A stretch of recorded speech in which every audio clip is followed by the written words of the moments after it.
हर हर महादेव। आज की वीडियो बहुत यूजफुल होने वाली है। आप सभी वीडियो को फुल वॉच करिएगा। शिव जी पे हम कुछ चीज़ें ऐसी चढ़ा देते हैं जो हमारे जीवन में बहुत हानि पहुंचाती है। हम चाहते हैं कि हमारे घर में आनंद और खुशियों का माहौल आए, हमारे घर में कमाई का स्रोत बढ़े, लेकिन कुछ चीज़ें हम शिव जी पे ऐसे अर्पित करते हैं, इस प्रकार से अर्पित करते हैं जो हमारे घर में धन हानि और बीमारी ले आती है। तो आज की इस वीडियो में अंतिम में मैं आपको एक ऐसा उपाय बताऊंगी कि उस उपाय से आपकी कैसे कामनाएं पूरी हो जाती हैं। तो ये कहीं सुनी हुई बातें नहीं हैं, शास्त्र प्रमाणित बातें हैं और मैं खुद यूज करती हूँ हर शिवरात्रि पे, जिससे हमारे घर में धन बरकत के स्रोत बढ़ता ही जा रहा है। तो वैसे ही आपके घर में धन स्रोत बढ़े, मैं यही चाहती हूँ कि हमारी जितनी भी यूट्यूब फैमिली है, कान्हा के जितने भी परिवार हैं, सभी परिवार को सही और सच्ची जानकारी मिले। तो आइए सबसे पहले जान लेते हैं कि शिव जी की आराधना और व्रत का संकल्प और पूजा में कौन कौन सी चीज़ें सम्मिलित करना चाहिए, कौन सी चीज़ें नहीं सम्मिलित करना चाहिए, किस प्रकार से जल चढ़ाना चाहिए और कौन सा मंत्र सुहागिन महिलाएं बोल सकती हैं और कौन सा मंत्र जो गर्ल लोग होती हैं जिसकी शादी नहीं हुई है वो किस प्रकार से शिव जी की आराधना पूजा करेंगी। तो आज हम ये सब बातें जानेंगे। तो सबसे पहले जब भी हम कोई व्रत रखते हैं तो एक दिन पूर्व ही हमें लहसुन प्याज और जो भी वैसी चीज़ें हम खाते हैं उसका त्याग कर देना चाहिए। व्रत का अर्थ ही होता है कि खुद को एकदम भगवान के प्रति समर्पित कर देना, न कि भूखा रहना। भूखे रहने से व्रत का पूरा नहीं होता है, यानी व्रत नहीं पूरा होता है। अगर ऐसा होता तो कितने गरीब भूखे रहते हैं तो व्रत का फल उनको भी मिलता। परंतु सही चीज़ें सही तरीके से अगर हम फॉलो करते हैं तो हमारे जीवन में खुशियाँ भी आएंगी और शांति भी बनी रहेगी। तो इसीलिए हमें लहसुन प्याज का त्याग कर देना चाहिए। और अगर अंडा मांस मछली आप कुछ खाते हैं तो उसका भी त्याग कर देना चाहिए। सुबह जब हम उठते हैं स्नान करते हैं तो अपना स्नान का जल जो होता है, जब हम नदी सरोवर पे नहीं जा पाते हैं, जैसे कुछ लोग तो मानते हैं कि जब हम कोई व्रत रखते हैं तो नदी में स्नान करने से ज़्यादा फल मिलता है, तो ऐसा शास्त्र में लिखा भी गया है। लेकिन आज के ज़माने में ऐसा कहाँ हो पाता है।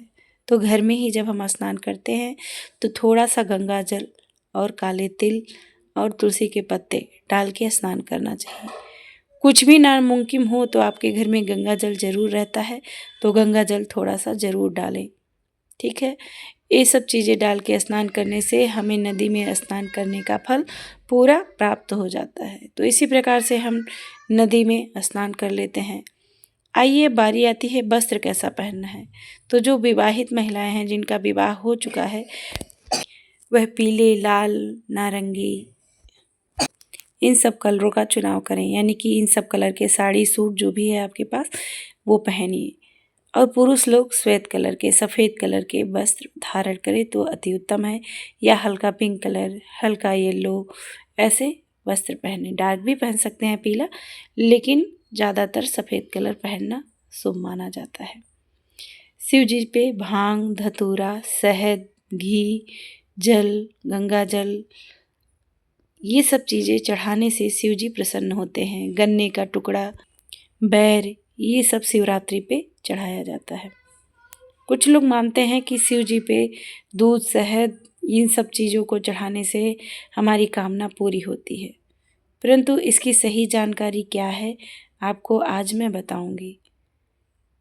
इसी दिन महाशिवरात्रि के दिन ही शिव जी जब समुद्र मंथन हो रहा था तो उसमें से एक धुंधकारी नामक राक्षस था।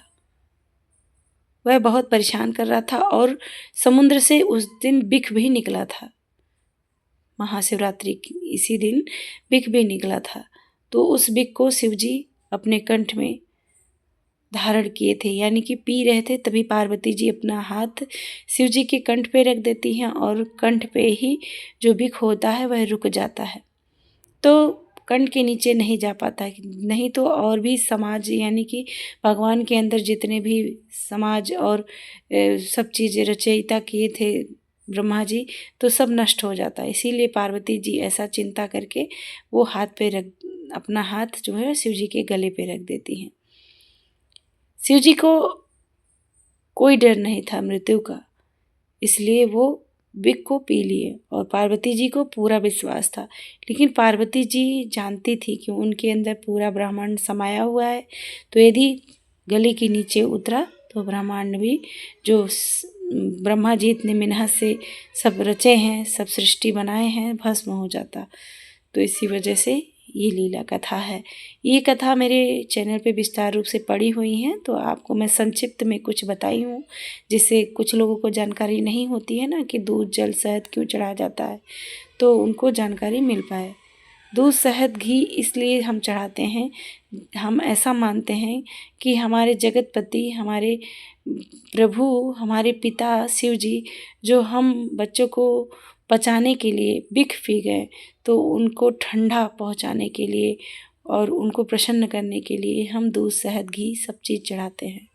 और ऐसा मानते हैं कि शिव जी जब बिख पी सकते हैं हमारे संसार को बचाने के लिए, तो हमारी छोटी छोटी इच्छाएं क्यों नहीं पूरा कर सकते हैं।